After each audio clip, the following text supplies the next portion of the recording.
Hello and welcome to another edition of Ashland University Kitchen. I'm Jeff Alex, Director of Alumni Engagement, and today I'm joined by Chef Kevin Burke. Chef Kevin has been with Ashland for more than 20 years and is head of our student dining. You may recognize him from our last Ashland University Kitchen video where he walked us through how to prepare AU's famous Madrigal Feast pot roast. Today he's going to share some of his favorite holiday side dishes, a green bean casserole, bread dressing, and a cranberry orange chutney. Chef Kevin, thanks again for being with us today and walking us through how to prepare these delicious recipes. My pleasure. Okay, we're going to get started with a green bean casserole. It's basically a combination of the traditional green bean casserole with a very popular soup that we serve here at AU, the mushroom soup. Put them together and you have a whole new dish. We're going to go butter over about a medium heat,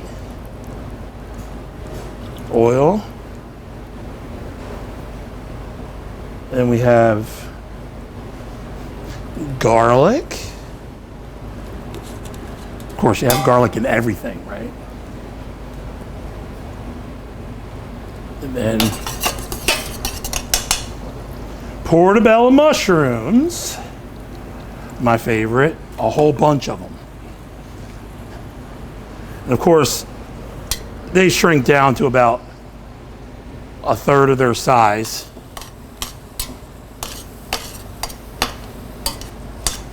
Basically what you do, it takes a little bit and they'll saute. This becomes a mushroom soup. We take the, because we have the oil and the butter in here, and when you add flour, it becomes your roux.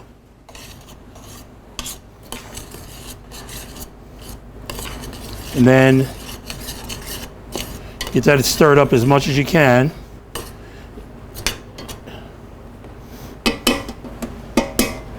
And then we have dry thyme, soy and Worcestershire. Gotta like the soy and Worcestershire. Brings out a lot of the other flavors.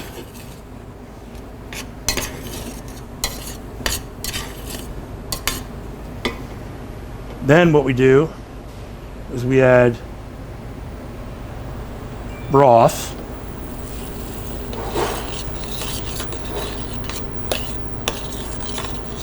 This is chicken broth. You can use anything, you could use vegetable broth. You can use, if you want this to be a total vegetarian thing.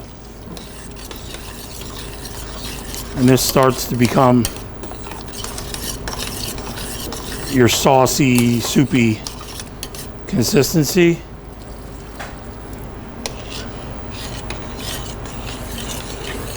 When it hits about 212, that's when it coagulates and starts to thicken. That's with any sauce or soup. Then we add heavy cream. And then that has to come to a simmer and thicken. Right now we have a soup consistency. I don't know if you can see that. And then we go back to the traditional and we put the onions, half of the onions, the amount of onions. These are like the turkey onions, just the regular French fried onions. You stir them in.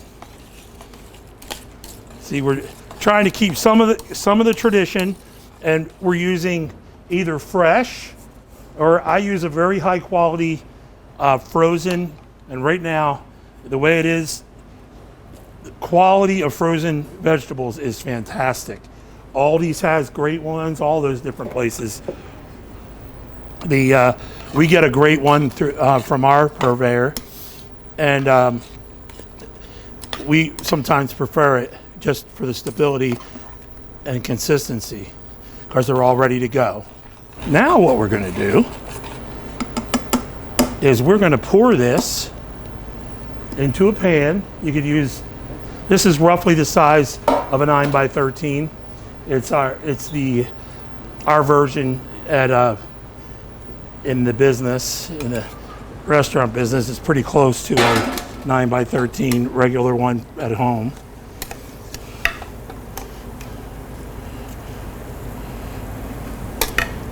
Looks like it turned out pretty darn good.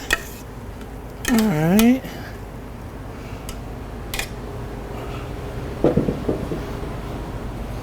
And then what we do is we take, this is an aged white cheddar. A lot of times people just put the onions on top. But why stop there? You need some real flavor here. Cheese is fat, fat is flavor. And then that can be put right in the oven. It's ready to go. You can hold it for a while before you put it in the oven, or you can just put it at 350 for 10 minutes. It should be beautiful.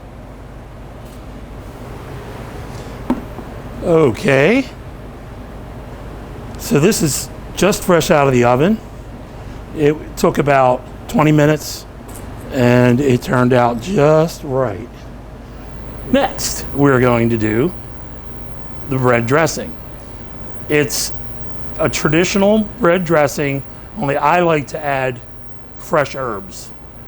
We use the dry herbs, but I like the fresh sage, and it comes from my garden. Okay, what we're going to do is we're going to start lots of butter. How much she put in there? Lots.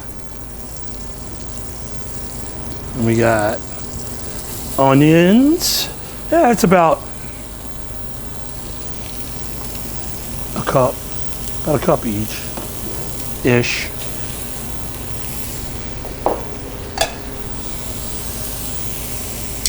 Whenever you have something that's not like a chemical reaction, like something like when you put, it's very important how much baking powder you put in something, because it's a chemical reaction you're going for.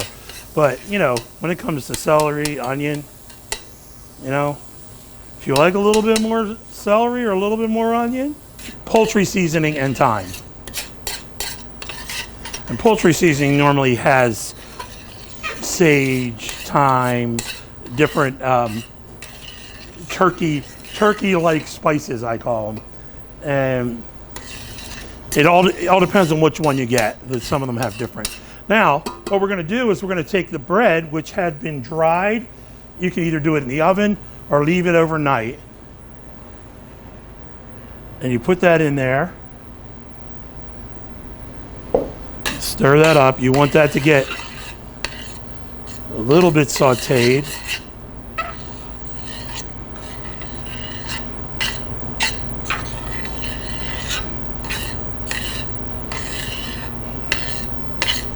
And then the important part for this is you put in your stock.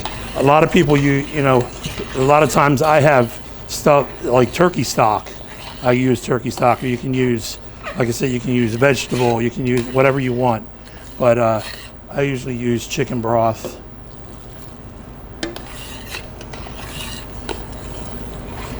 And then what sometimes you do is, if you have drippings from your turkey, and I don't care what you do, if you make stuffing ahead of time, it's gonna dry out. So a really good thing to do is get your drippings, your stock, if you will, from your turkey, and drizzle it in it and to the right consistency. Okay, then what we're gonna do is just throw in our fresh sage. And then the fresh should always go in at the end. And your dry stuff should go in and get sauteed. But the fresh just is able to jump out. The flavor is a lot more delicate, but the freshness stands up at the end a lot better. Okay. And then we're going to take it. Let's just kind of heat it up a little bit. And then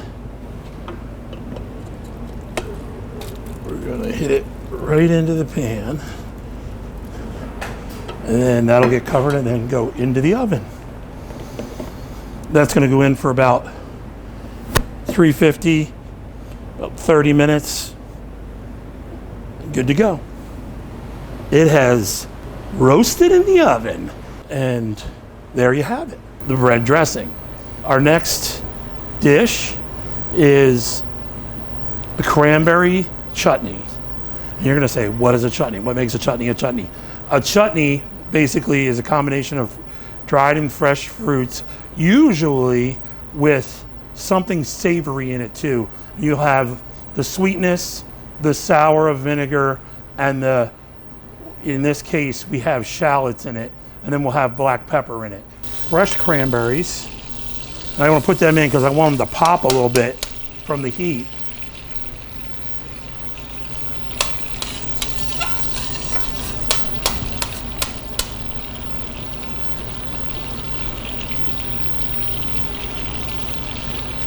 And then we add our shallots.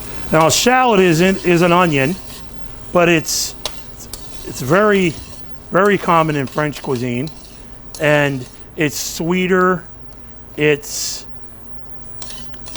just a lot. It has a little bit of an earthiness to it. It's one of my favorites.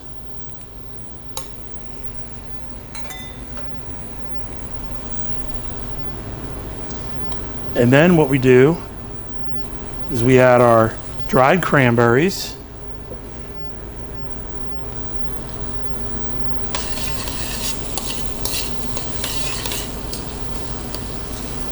We just kind of help along our fresh cranberries.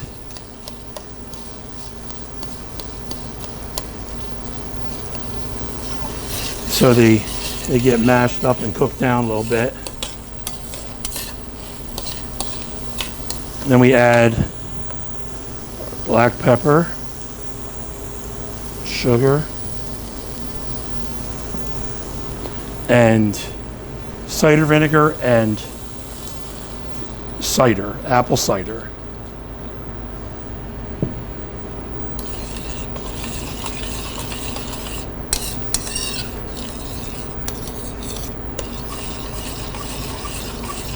And this is going to simmer for probably 15-20 minutes. And you just want the moisture to pretty much completely, you want to go down to less than half, reduce by less than half, and you want it to thicken up.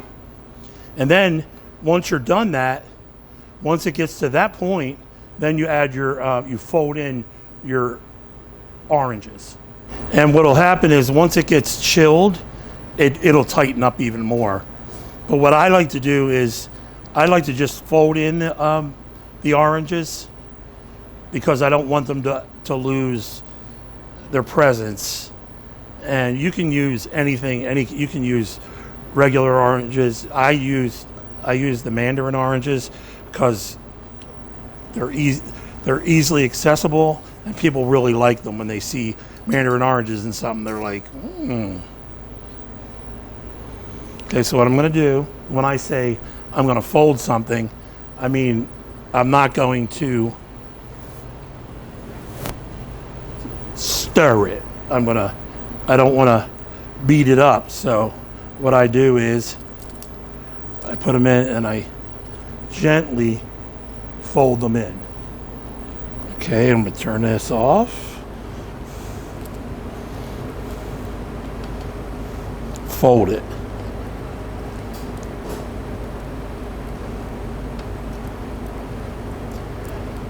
It can be a little tighter than this, but like I said, as it chills, it's going to be a lot more. It's going to be a lot thicker. There we go. Cranberry orange chutney. Chef Kevin, thanks again for walking us through these delicious recipes. I know I look forward to trying them at our holiday gatherings, and I hope that you all will enjoy them at your holiday table as well. From everybody here at Ashland University, we wish you a very safe and happy holiday season.